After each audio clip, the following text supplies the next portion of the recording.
Hey guys, JT Plays here, and today we are looking at the Hecate update from the Pendle Crave Archive, or Crave Library. There I go again, calling it Archive. Harry and the Harry Hera and the Heracletes.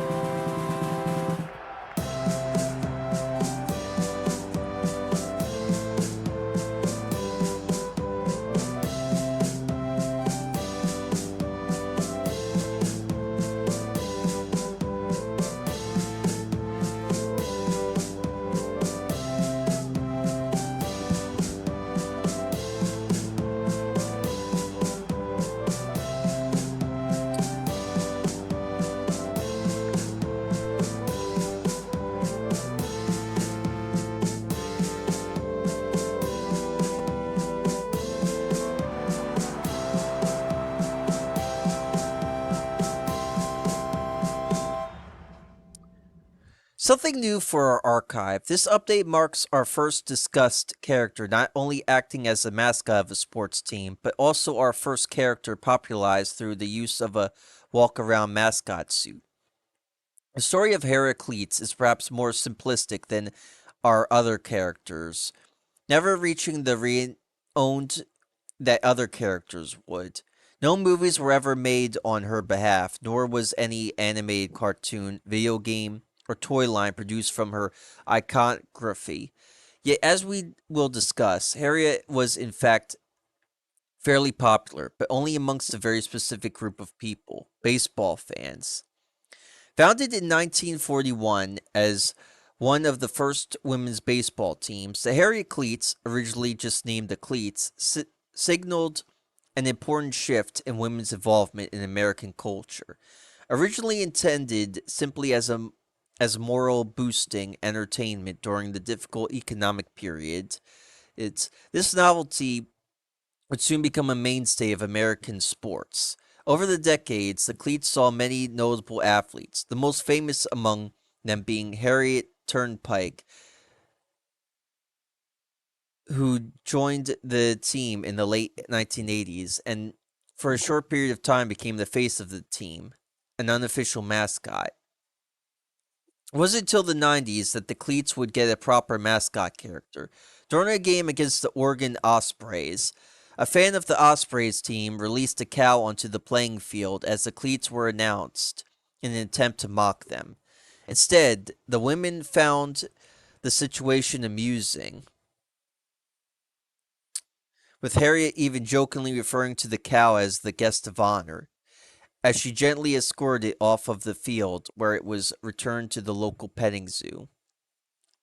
It had been stolen from. Inspired by these events, the Cleats would soon introduce their new mascot, Hera the cow, and the team was officially renamed the Heracletes. Hera made her debut in 1990 during a game against the Colorado Ticks, as spectators began to fill the stands waiting for the game to begin. A military helicopter descended upon the field. As it landed, a fuzzy bright pink cow emerged. Hera quickly captured the hearts of the spectators. The friendly-looking design, combined with her patent personality and impressive stunts, made her extremely likable and memorable among sports mascots. The introduction of an official team mascot opened the Harriet Cleats up to more opportunities, increased press coverage, merchandise possibilities, and a cute icon face for fans to rally behind. In interviews with team members, it was revealed that Hera was partially built to symbolize and capitalize off of Harriet Turnpike, based on some of her best aspects, like Harriet's unwavering patience.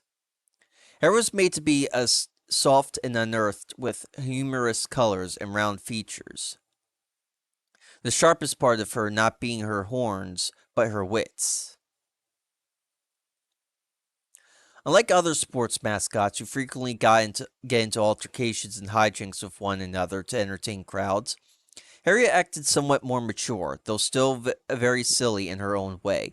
Harriet would often act as a foil to the opposing team's mascot for being for being for example, being startled by something in a way where her reaction caused the other team's rival mascot pranks to backfire on them. Embracing the other mascot in a big hug, warm hug, when they attempted to physically fight with Harriet. Whether these acts were intentional or unintentional on Harriet's part, it was hard to tell, as her personality was generally very friendly and clumsy. To this day, it is unknown who performed in the Harriet mascot suit.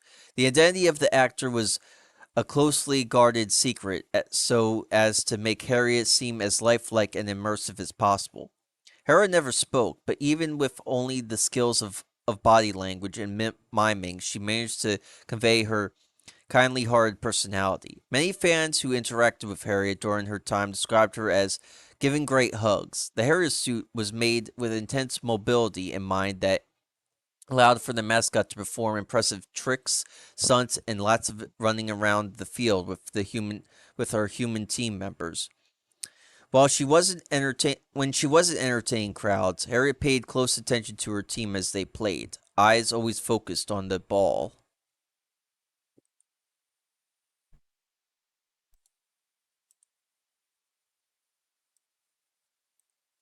This I like. The shirt. Huh. So what happened to Miss Cleats? Well, I'm gonna have to go back here.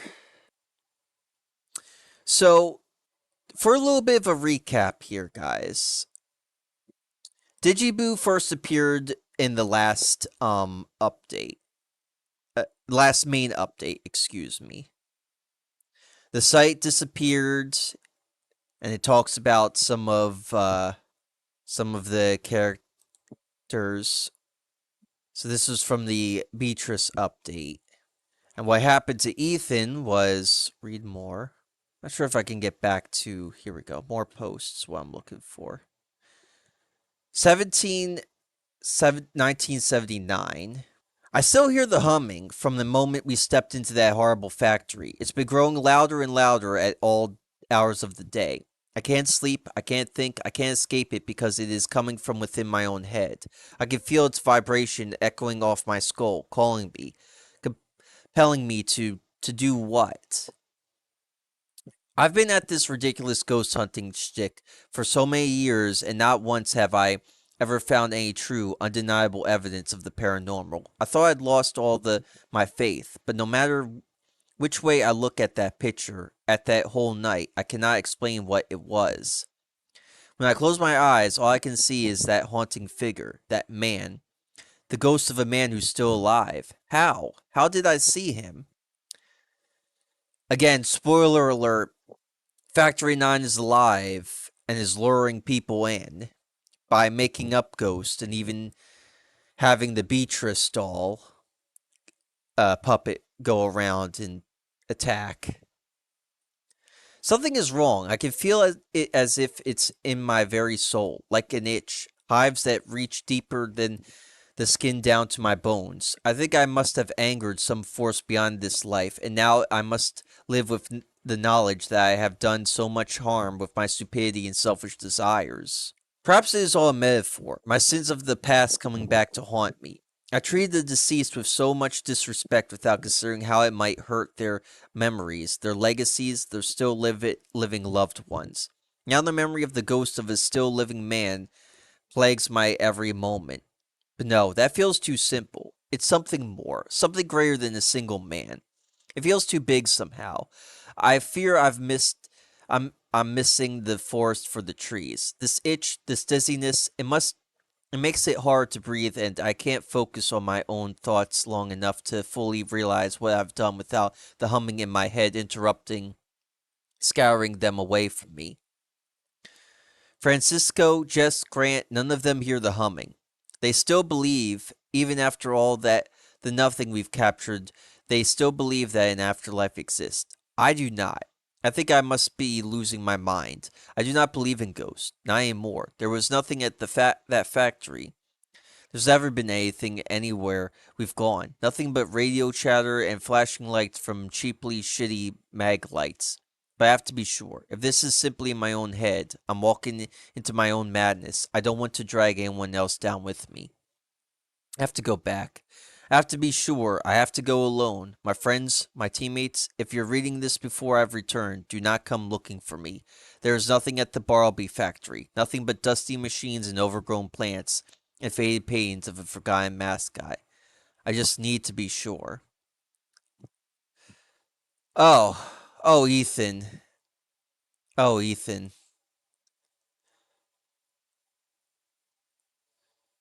So here's their update on things. Hey guys, it's been a while since we posted here, which is kind of unusual for us, but we have been dealing with a lot of things behind the scenes lately, and it's been pretty hard trying to figure it all out. For starters, we still haven't been able to recover our old website, social media accounts, or past show episodes. We've been trying everything we could think of, but so far it's been a whole lot of nothing. Granted, managed to recover an old article, so I'll put that up soon, but it's not much. We've had a lot of you reach out to us to try to help, which is really nice, but unless you have an archived copy of an old article or episode, please just comment or post instead. Or post instead. The amount of mail we've gotten lately has been a bit overwhelming. You getting mail from Factory 9 too? As for the second point I want to touch on, I don't really know how to say this. Ethan has been AWOL since last fall. None of us or any of his other friends or family have seen or heard from him since we lost our original site and files. The team is completely at a loss about this whole thing. We don't want to think that Ethan was the one to delete our whole body of work and then run off or worse, but anyway, if anyone has seen him or has any information about where he is, please contact the community pipeline. For now, Jess, Grant, and I are still trying to decide what to do with Digiboo going forward. Words. We don't want to give up on the show, but with everything we've lost, it feels impossible. That thing could that things could ever go back to normal. For now, it might be a bit quiet. It might for now it might be a bit quiet from us. If we find old episodes or articles, we'll put them up again, but don't expect anything new from us for a while. Thank thank you to everyone who has offered help or kind words. We love you guys. Stay safe out there. And now, Digiboo, the haunting past of Bush Park Stadium. And this was published in 2022 where disclaimer, this article was originally published in 2022 and is from a time in our careers we are not proud of and do not reflect our current views. Our behavior was insensitive and inappropriate, and we did not treat such serious topics with the respect and gravity they deserve. We are re uploading old articles to our new blog as we find them after the loss of our original website and all our files. So far, the accompanying video has not been recovered. We are also no longer associated with the guests featured in this episode. Please stop contacting us and their families asking for information about them or their deaths. We do not have information about the situation, nor are we in a position to answer questions about it. Emailing us and insinuating that the two faked their deaths for attention while continuing to ship out merch is insane. Their merch is made and shipped by a third-party print-on-demand service, just like we used to use for our own merch. At no point in this process were we or they involved in the manufacturing or shipping process. Unfortunately, it seems there's no way to close their merch shop since the two have passed. Please stop asking us. We cut ties with them a long time ago. Welcome back, Ghost Hunters. Today our team finds itself in the Lone Star state of Texas, known for their cattle ranches, cowboy traditions, and if you're a fan of the paranormal, the stories that surround the Buck Park baseball stadium. Joining us in the field today are two faces I'm sure you're familiar with by now, Howie and C. The other half of this collab can be found over on their podcast, Kill the Conversation, where we go over the events that led up to the stadium's haunting in detail. As a brief summary before we talk about this episode's findings, the Buck Park Baseball Stadium was once the home turf of a women's baseball team called the Heracletes back in the 90s. Harriet Turnpike, or as she's known more commonly in pop culture, Home Run Harriet, was the team's star player until she was caught in 1999 trying to burn down the stadium and subsequently arrested for the murder of 8 of her teammates. Afterwards, the Heracletes team was essentially dead, as understandably many women had quit the team in the years leading up to Harriet's arrest, and nobody knew wanted to join. The team owners distanced themselves from the Heracletes, and their pink cow mascot, Hera, faded into obscurity.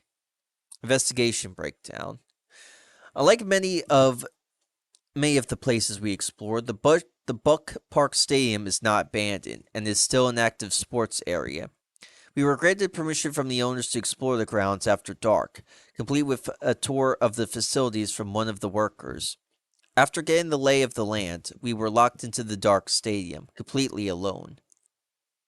We started our investigation at the memorial plaque honoring the 8 women killed by Harriet Turnpike. These women were all players on the Heracletes team in the 90s and deserved to be able to live long, full lives. What happened to them was horrific, which may be why some believe their spirits linger at the stadium they used to call home. It's here that we decide to break out the spirit box and attempt to contact one of these women. I will transcribe our conversation with the spirit box here, but to witness it yourself, be sure to watch the episode. And clicking on this does not get you anything, just you go back to YouTube. Myself. Is there anyone here who would like to speak to us? Please talk into the device in my hand. Nancy King, Sharon Edwards, Anna Shin. Are there any of the Harriet Cleat players with us here tonight? Static. If you're here, we'd like to talk to you about what happened to you. Underwood. Kimberly Underwood? Kimberly, tell us why Harriet killed you. This is your chance to finally tell people what happened. Top hits. That's right. Harriet was the top hitter, or batter. Is that what you're trying to say? Miss Underwood, why do you stay in the stadium? Going to. Is there anyone else here? Jenny Ramirez? Pamela Taylor? Anyone who played for the Harriet Cleats? We're here to listen to you. Static. Come on, ladies, give us something to work with here. Oh, be polite, Howie. Stupid. Dude, the ghost just called you stupid. Well, if Howie hasn't offended all ghosts within a 10-mile radius, we invite you to join us as we explore the stadium tonight. I'm going to turn this device off now, but we'll be here until dawn. I don't know what's funnier to me. The fact that Hecate may have called Howie stupid, or one of the ladies who passed. I really wouldn't believe it was Hecate, especially because Vamp was her little child that she made come to life. From there, we moved on to the team locker rooms. Naturally, since the rest of us are all men, Jess was the only one who could go into the women's locker room. We decided to use walkie-talkies to keep in contact with her while she explored them on her own. We hoped that her skills as a medium combined with the quiet time alone might help make the spirits of the murdered women feel more comfortable. Before she entered the locker room, though, Howie and C pulled out a surprise for her. A genuine 90s Heritage Cleats baseball cap with the pink cow mascot that they'd somehow gotten from a vintage reseller. In Howie's words, this was supposed to make the spirits feel like she's part of the team. Jess, however, was worried it might make her a target. You can watch Jess's solo exploration of the locker room from her point of view in the episode. While Jess explored on her own, us boys made our way to the stadium's impressive trophy case. Displayed within were some remnants of the Harriet Cleats' many victories, including a photo of the two Photo, photo of two of the former team members, Asha Oslin and Wendy Isaac. Harriet Turnpike has been cropped out of the image, holding the trophy the team won during the 1993 season. Our EMF detectors indicated that there was some activity in the area, jumping into the yellow range, so we set up the REM pod to see what we could detect.